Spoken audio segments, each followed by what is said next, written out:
My name is Arda, and this is my presentation on reflecting on intercultural contact for the listening and pronunciation class. Let's get started. In this presentation, I will be talking about readjustment, which we talked about in the previous week too. Social and cultural differences and similarities among different cultures and intercultural environments, and ethnography and its four essential parts. First of all, let's start with readjustment. When we return home from a different environment that we got used to, like I said in the previous presentation last week, we will have this second culture shock, which is kind of unexpected because we don't expect to, be so unfamiliar with an environment that we got out of.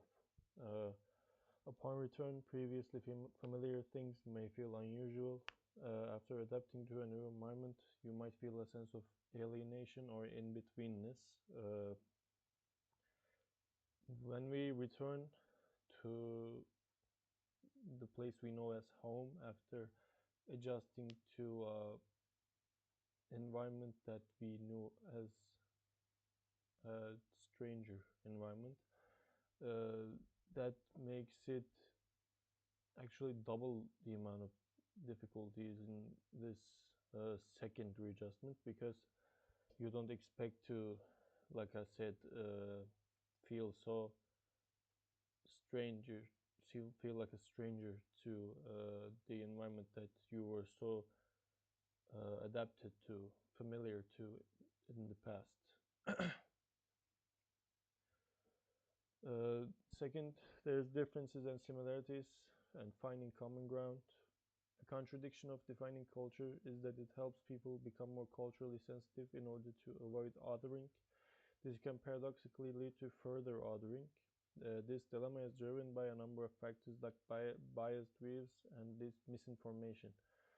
Uh, Defining culture is actually meant to be, like it says here, culturally sensitive and avoid like grouping and uh, you know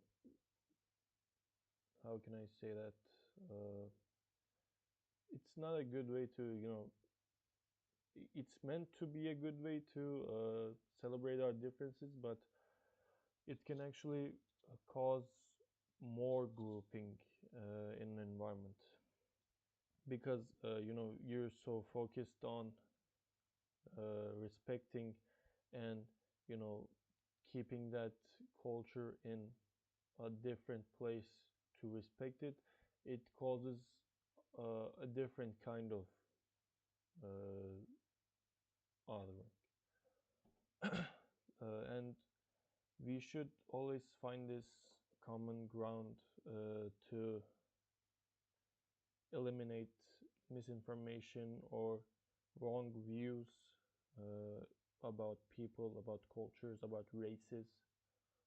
Uh, one of the causes that, one of the big causes that are arising with technology and social media is misinformation spreading, and the reason for that is, social media. Everyone's using social media these days, and it's growing more and more. So, spreading misinformation is a really big factor on this.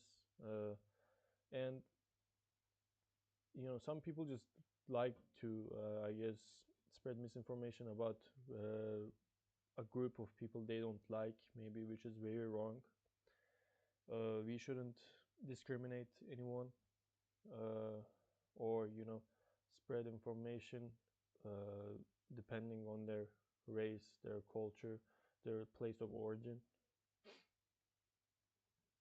Next, we have preconceptions and assumptions. We make conscious and subconscious observations about the people around us based on what they look, sound, or act like.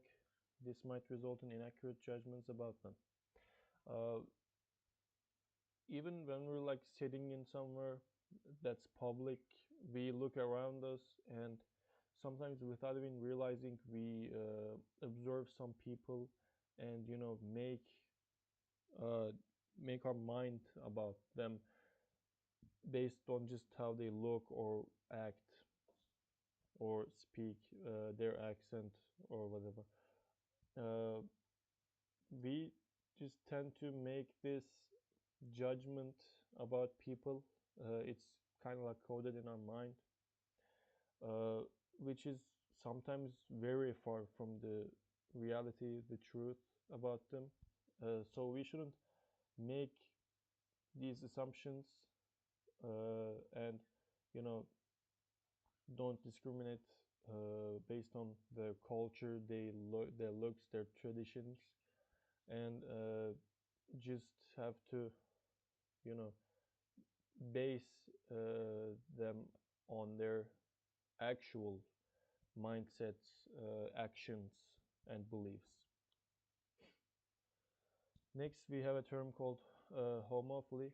Homophily is a term from ancient Greek that refers to the tendency of people to group together over a common bond. They can relate to affiliation, ancestry, and history. In a general environment, some example of bonds that might encourage homophily are a favorite sports team, political views, socioeconomic status, national identity, regional or local affiliations, religion, or ethnicity. Uh, People tend to, befriend and connect to each other based on their similar interests or common bonds. When you meet someone that's from the same place as you might feel kind of like a more prominent bond to them, uh, or if they think about something the same way as you do, you might, have this similar mindset. It will help you connect to them. Uh, your nation, your regional identity will also help this.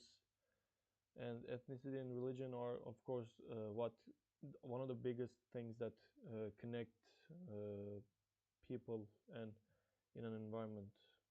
So these are all very big points on connecting people, making bonds between people.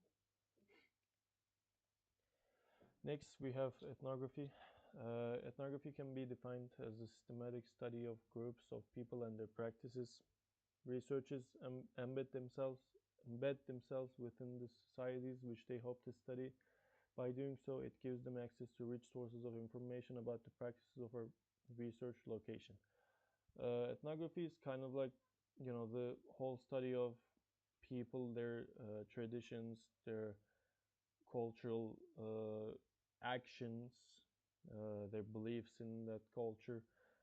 It's the research of this whole phenomenon.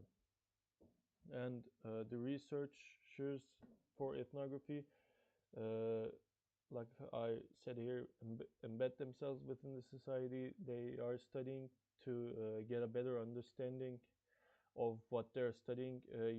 They try to uh, fit in that culture, that environment, and start living on their traditions, their practices for a while when they're researching, to get a better understanding on what they do. And next, I have key principles for an ethnographic study. The four key principles of this are participant observation, ethical reflexivity, data collection, and data analysis. First, we have participant observation. This is like I said in the previous slides, observation. We make observations of people just generally when even looking without noticing we do. We have to make observations that are, not only based on how they look, but how they generally do stuff. All of those together make participant observation. We have to observe people to get a better understanding on their culture, their daily life, their actions, their beliefs. Uh, and this connects it to ethical reflexivity. This We should always respect their, you know, cultures, their ethics, their practices, and we should collect that information we see from these observations and research these studies, and we have to, gather those information to get a better understanding as a whole on this study, and then we analyze this information, of course, to, you know, finish our progress on this research. And this is all from me for today. Thank you for listening.